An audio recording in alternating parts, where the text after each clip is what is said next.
Raymond Vall, sénateur maire de Florence, mais aussi le président des pôles d'équilibre territoriaux, les pays, avant de parler de votre propre pays, des portes de Gascogne, plus généralement, ce débat général qui oppose urbain, rural, comment vous le voyez, comment vous dépassez tout cela? Et quand Johanna Roland nous dit il faut travailler ensemble, le ensemble, comment les élus ruraux que vous représentez le voient?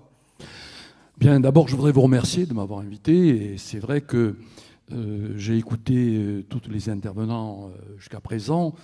Et je suis ravi d'abord de l'introduction qui a été faite par Madame Johanna Roland sur l'importance de bâtir un projet de territoire en faisant participer ses habitants.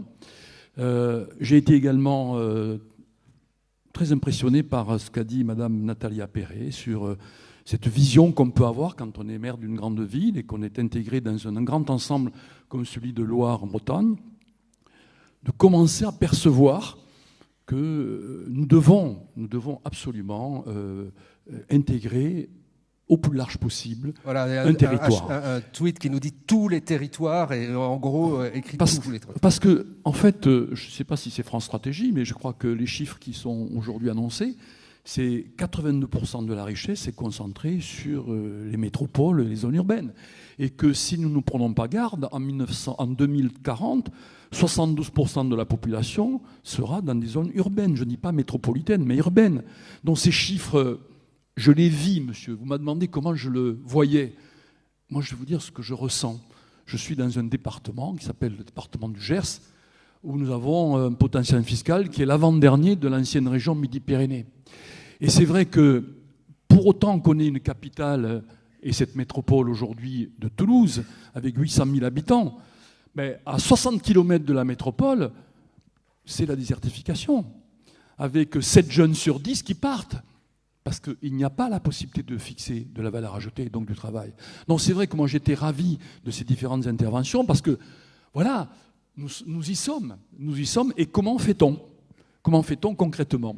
Alors, les différentes lois qui sont passées aujourd'hui, depuis 2014, ont en plus créé de l'incertitude sur les territoires, bouleversé les cadres dans lesquels nous agissions jusqu'en 2014, ça a créé une forme de séparation, une forme de fracture dont vous parlez souvent, dont les résultats ont été tout de suite perçus sur le plan politique.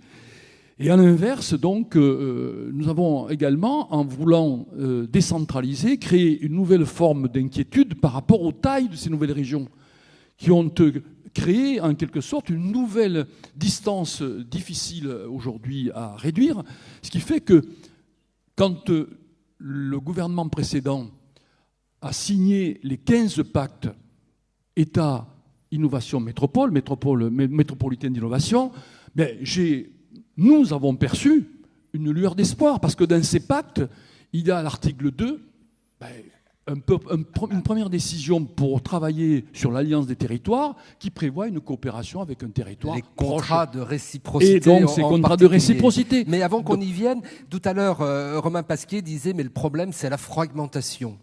Oui, mais... Alors comment on en sort? Alors justement, d'abord, les contrats de réciprocité n'ont pas de cadre juridique. Ils sont ouverts. Ils permettent justement de répondre à ce souci de dire est-ce qu'il y a des frontières des métropoles et des autres territoires. Et deuxièmement, la fragmentation communale, c'est les pays et les PETR qui répondent. C'est vrai qu'on ne peut pas envisager une coopération entre un grand ensemble de 800 000 ou 1 million d'habitants s'il n'y a pas à côté un partenaire qui s'est au moins doté d'un territoire et d'un projet. Et donc c'est ce territoire de projet que nous défendons, nous, dans notre Association nationale des pays PETR, en disant, effectivement, la démocratie participative, ça existe. Les conseils de développement qui intègrent donc les acteurs d'un territoire sont là pour, avec les élus, se doter de ce projet de territoire. Et c'est ce projet de territoire que nous défendons qui permet d'ouvrir ce dialogue qui est prévu dans ces pactes entre l'État et les métropoles et que nous avons mis en œuvre en ce qui nous concerne. D'abord à Brest, puis c'est un PETR qui a donc été le premier à signer un contrat de réciprocité. Et puis sur votre territoire, on va y revenir. Mais avant, justement,